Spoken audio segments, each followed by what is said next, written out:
पहा सुखी जीवनाचा मंत्र. स्त्री सायकोच्या गोळ्या खात असल्यानंतर हां तिची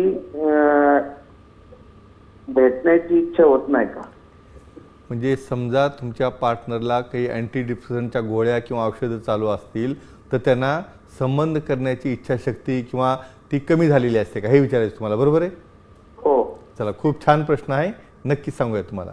बघा आजच्या टॉपिकला रिलेटेड आहे की नाही? म्हणजे बघा त्यांना जसं जमेल तसं ते प्रेझेंट करतात. नक्कीच. यामध्ये अँटी डिप्रेसंट आणि स्पेशली काय विचारलं, स्त्रियांमध्ये बऱ्याचदा डिप्रेशनची समस्या फार कॉमन आढळते आणि ज्यामध्ये की बरेच जण त्या लक्ष देत नाहीत आणि ट्रीटमेंट घेतल्यानंतर लॉस ऑफ लिबिडो सांगूया आपण.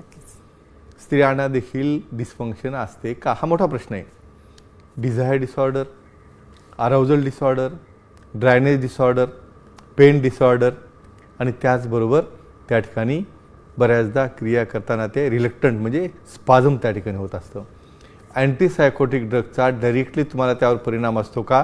नक्की असतो. मग अशा केसमध्ये काय करायला पाहिजे, तो डोस बदलायचा असतो. सगळंच की औषध आणि गोळ्या खाऊन जर झालं असतं ना तर मग आपलं ही लाईफस्टाईल आहे, एक्झरसाईज आहे, योगा आहे, प्राणायाम आहे किंवा ह्या गोष्टी का बनल्या असत्या? आणि सर्वात महत्त्वाचं, तुम्ही आजारी पडायला बनलेले नाहीत, पण तुमच्या फॅमिलीमध्ये, तुमच्या कुटुंबामध्ये ज्या पद्धतीचं बिहेवियर असतं, तुमचे नातेवाईक आहेत, आप्तेष्ट आहेत, जे जवळचे आहेत, बऱ्याचदा ते एकमेकाला सपोर्ट न करत असल्यामुळं त्या ठिकाणी सायकोलॉजिकल प्रॉब्लेम तयार होतात. तर अशा प्रॉब्लेममुळे जेव्हा हे अँटीसायकोटिक ड्रग दिले जातात, अँटी डिप्रेसंट आहेत, काही सिझोफ्रेनियाचे पेशंट असतात, तर अशा केसमध्ये त्या ठिकाणी जे ऑक्सिटोसिन आहेत, जे लव मॉलिक्यूल आहेत, हे तयार होणं कमी होतं. आणखी सर्वात महत्त्वाची गोष्ट, त्यांना ड्रायनेस व्हायला लागतो. मग ड्रायनेस झाल्यामुळं काय होतं, त्या ठिकाणी पेन डिसऑर्डर होणं, हळूहळू ती पार्टनर जी आहे त्या क्रियेपासून दूर जायला लागते.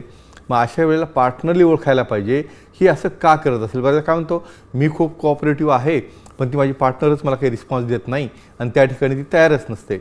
असं कोणी तयार असणं किंवा नसणं ही जोपर्यंत एक आवड आहे, एक अटॅचमेंट आहे आणि एक प्रकारचं एक बॉन्डिंग आहे, हे तयार झाल्याशिवाय होत नाही. आणि जरी तुमच्या पार्टनरला असे काही ड्रग सुरू असतील तर ड्रग बंद करणं हा पर्याय नाही. पण तज्ज्ञांना जर भेटलं तर अशा केसमध्ये काही स्टिम्युलेटिंग एजंट्स आहेत, त्यांचं काउन्सिलिंग आहे. त्याचबरोबर त्यांना अतिशय चांगल्या प्रकारचे लुब्रिकंट हे वापरायचे असतात. मित्रांनो, तुम्ही बऱ्याचदा सांगतो मी तुम्हाला, अहो तोंडात जर लाळ नाही आलं तर बोलता येईल का? नाही ना. मग अशाच पद्धतीने तुमचाच पर्सनल पार्ट आहे, तुमच्याच ॲक्टिव्हिटीमध्ये कामाला येणार आहे, त्या ठिकाणी ड्रायनेस असेल तर अतिशय चांगल्या प्रकारचे लुब्रिकंट आहेत. त्या ठिकाणी वॉटर बेस्ड लुब्रिकंट आहेत, सिलिकॉन बेस्ड आहेत किंवा बऱ्याचदा नॅचरल बेस्ड लुब्रिकंट असतात, हे वापरायचे. अँटीसायकोटिकचे ड्रग्स आणि डोसेस तुम्ही चेंज करा आणि तज्ज्ञांना जर भेटलं सेक्सॉलॉजी रॉलॉजीला, त्या ठिकाणी नक्कीच त्यातनं तुमचा पार्टनर बाहेर येईल, त्यांची देखील इच्छाशक्ती वाढेल आणि त्या देखील तुमच्या त्या समागमामध्ये नक्कीच रेडी राहतील.